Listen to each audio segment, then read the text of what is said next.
За бүгдээрэнд өдрийн мэнд.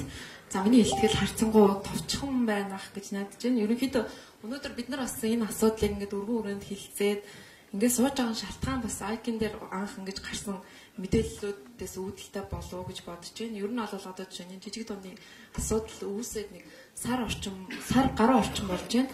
Айкин нэмэн дээр бол анх 10 сарын 24-нд сайд нарын одоо энэ зээл авсан мэдээлэл гарсан байдаг. Тэгэхээр өнөөдөр бол нэг сар гаруй хугацаанд зөвхөн айкин нэмэн дээр ихэд 120 мэдээлэл орсон байна. Жижиг дунд үйлдвэрлэлийн сангийн асуудалтай холбоотой гэсэн. Тэгэхээр энэ бол зөвхөн айкин нэмэн биш, бүх хэвлэл мэдээллийн хэрэгслүүд Монголын нийгэм бас сүүлийн сар гаруй хугацаанд хэрхэн жижиг дунд үйлдвэрлэлийн сангийн асуудлаар за энэ бусад сангуудын асуудлаар бас амьсгалсан бэ гэдгийг энэ та харуулах баг. За өнөөдөр за айкин нэмэнийг ингээд анх энэ мэдээллээ ингээд цацаад эхлэхэд ямар нэгэн улс төрийн зорилго энэ мэдээллийг өгч ийн үү ч гэдэг юм уу. Иймэрхүү хардлагууд бол маш их байсан л да. Тэгэхээр өнөөдрийн миний энэ танилцуулах хэлтгэлээр бас энэ хардлагыг нэгдүгээр арилгах байх. Хоёрдугаарт бас энд ингэж зориуд ярьж байгаа нь өнөөдөр бол хүн болгон одоо мэдээллийг ингээд нээлттэй байдлаар аваад боловсруулаад түгээх юм боломжтой болчихсон.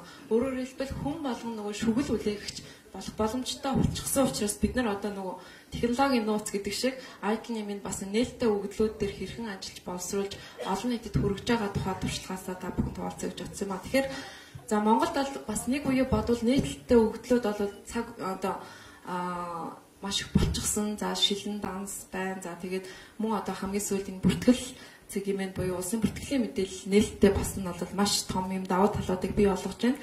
За тэгэхээр айкны хувьд бол хамгийн түрүүнд одоо мэдээлэлээ мэдээж хадгалж авдаг. Одоо жишээ нь бүртгэл хэмээний мэдээлэл буюу 170 мянга гаруй аж ахуйн нэгжийн мэдээлэл нээлттэй боллоо гэхэд бид нэр одоо хамгийн түрүүнд тэрийг хуулж авдаг өөрсдийнхөө сан дээр. За ингээд датагаа хуулж аваад за мэдээж дараа нь боловсруулад за гуравт нь буюу яг олон нийтэд хүрэх боломжтой юм харьцуултууд шинэ контентуудыг гаргаж ирж байгаа.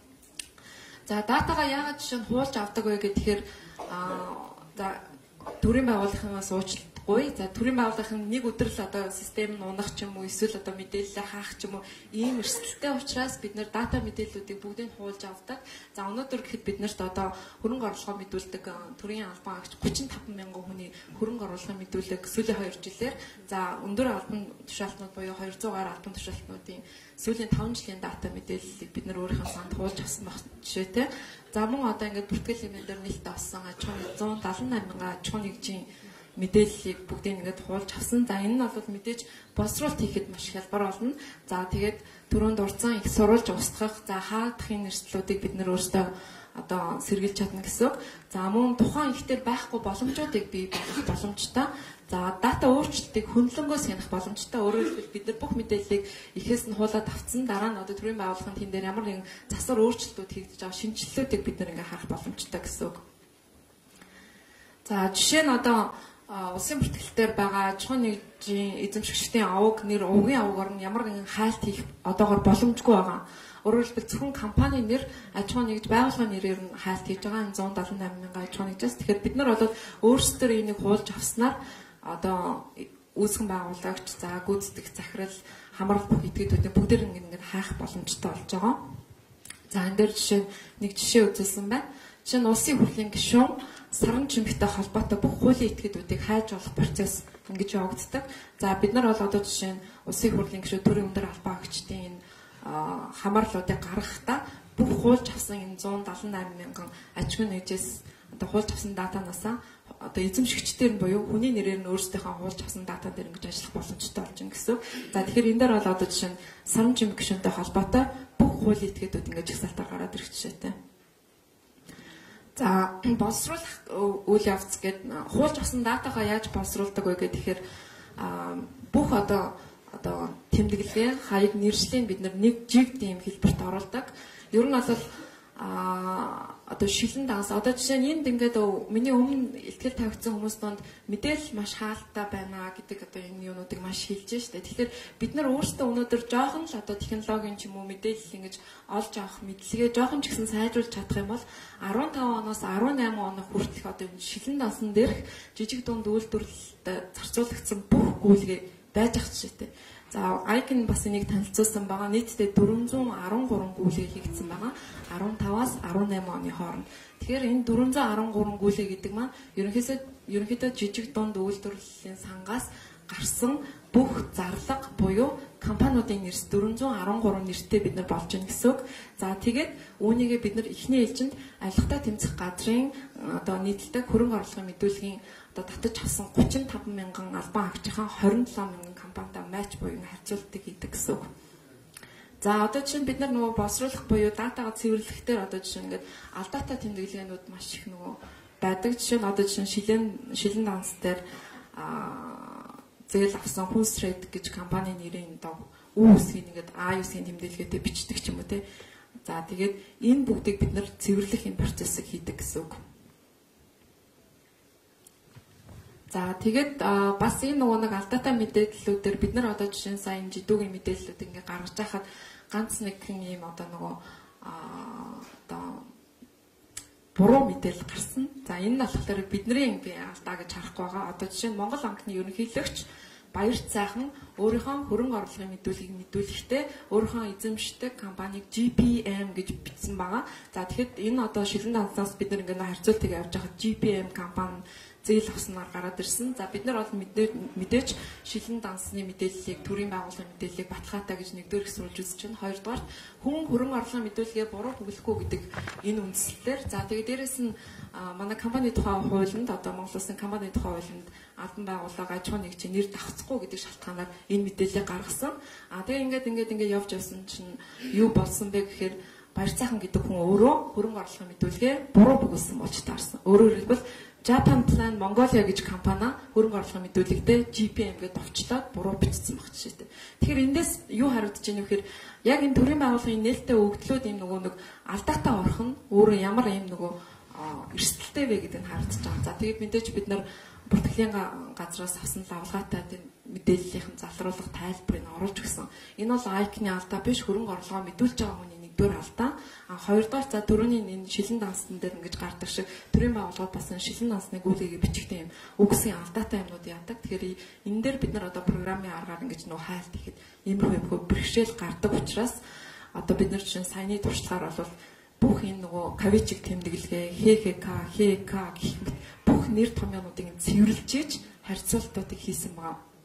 За өөрөөр хэлбэл ерөнхийдөө энэ 35 мянган төрийн албан хаагчийн 27 мянган компанийг энэ одоо 178 компани болно. Одоо энэ зээл авсан бүх компаниудтай матч хийхин аргыг бол хинч одоо ингээ гараар хийх боломжгүй, нэг бүрчлэн тулах боломжгүй учраас бид нэр бичил энэ скрипт буюу одоо энэ програм жижиг програмуудыг бичиж ажилласан байгаа.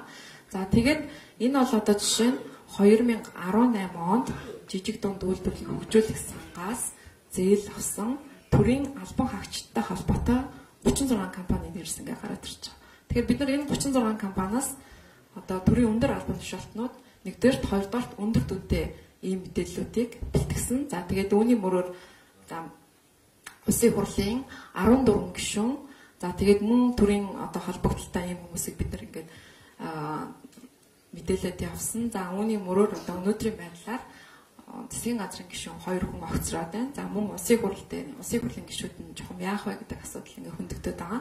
Тэгэхээр яг энэ зөвхөн одоо 14 улсын хурлын 14 гишүүнийг ингээд харахад 7 нь бол яг одоо хөрөнгө оруулалтын мэдүүлэгтээ мэдүүлсэн компаниараа зээл авсан. Энийг бол илрүүлэхэд маш хэлбэр яг гэвэл бид нэр хооми бүх дата ингээд матч хийж байгаа учраас 7 хамаарал бүхий этгээд дээр.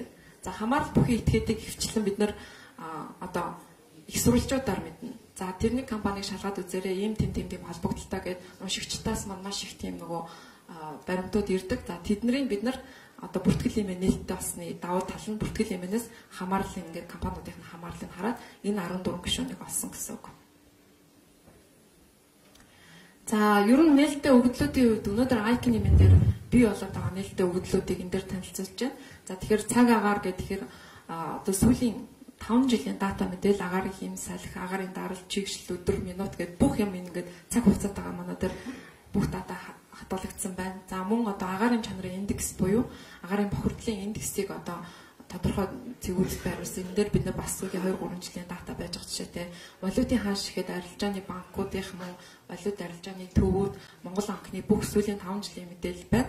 За валюта тэмцэх газрын хөрөнгө оруулалтын одоо мэдүүлдэг, танилцуулдаг хөрөнгө оруулалтын мэдүүлэг гэхэд 35 мянган албан агч ингээд бүгдээрээ байж байгаа жишээтэй. За мөн одоо бүртгэл цэгийн 178 мянган аж ахуйн нэгжийн бүх мэдээлэл. За энийг эзэмшдэг 495 мянган эзэмшигчийн мэдээлэл биднэрт байна гэсэн үг. За мэдээж бид нар одоо шилэн данснаас сүйдийн сангуудтай холбоотой жижиг дунд үйлдвэрлэлийн хөгжүүлэх сангийн бүх мэдээлэл, мал хамгаалах сангийн зарлагын бүх мэдээлэл, тариалан эрхлэлтийг дэмжих сангийн бүх мэдээлэл байна. За сонгуулийн 12, 16, 13, 17 оны бүх дата мэдээлэл байна. За уншигчдын нийтдээ 560 мянган коммент дээр бид нар юм дата боловсруулалт хийх боломж байна. За жишээ нь цаг агаар гэхэд бид нар одоо энэ зүгээр жишээ болгож ярихад сүүлийн 5 жилийн датан дээр боловсруулад өнгөрсөн өвөл бол сүүлийн 4 жилийн хамгийн хүүтэн өдрүүд байсан гэдэг ч юм уу тийм ийм дата боловсруулалт хийж олон нийтэд танилцуулж байна. За агаарын чанарын индекс дээр гэхэд одоо амьдралд одоо төрийн бодлого шийдвэр гаргахад хэрэглэгдэхүйц ийм шийдвэр гаргах ийм боломжоор бид нар хангаж байна. Жишээ нь агаарын чанарын индекс хүмүүс хүүхдүүдийн хичээл амархаар одоо агаарын чанар мууддаг гэсэн юм ойлголт бааддаг. Яг гэвэл хүүхдүүд ингээд гэртээ байгаа байнгын галлахаа шаардлагатай учраас тэгтэл бид нар хүүхдүүд амарж явах үе болон хичээлдээ явж явах үе агаарын чанарын индексийн энэ бүх датагаа харьцуулаад үзэхэд төдийлөн ямар ч ялгаа байдаггүй юм байна. Тэгэхээр энэ болгонд одоо буюу ингээд төрийнхэн шийдвэр гаргахад за мөн олон нийт ингээд мэдээлэл авах энэ боломжийн нээлттэй өгөгдлүүдээр бий болж байна.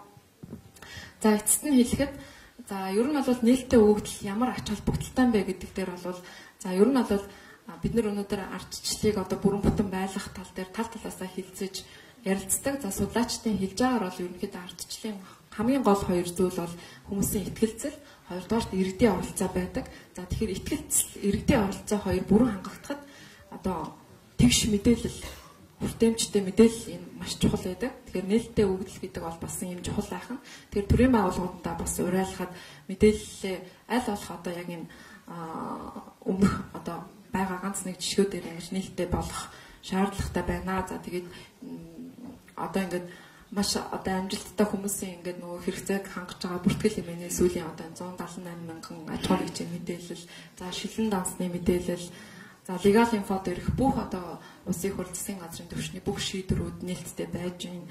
За гэх мэтчлэн ингээд мэдээлэлүүд бол нэг үе бодвол харьцангуй нээлттэй болж байна. Тэгэхээр энэ дээр бол зөвхөн хэвлэл мэдээлэл хэлтгүү иргэн бүр байгууллага болон энэ мэдээллийг авч ашиглаад боловсруулад түүнийг одоо бизнесийн зорилгоор бодлого шийдвэр гаргах зорилгоор юм ашиглах боломж байна. Хүн болгон шүгэл үлээгч юм байх боломж байна. За баярлалаа.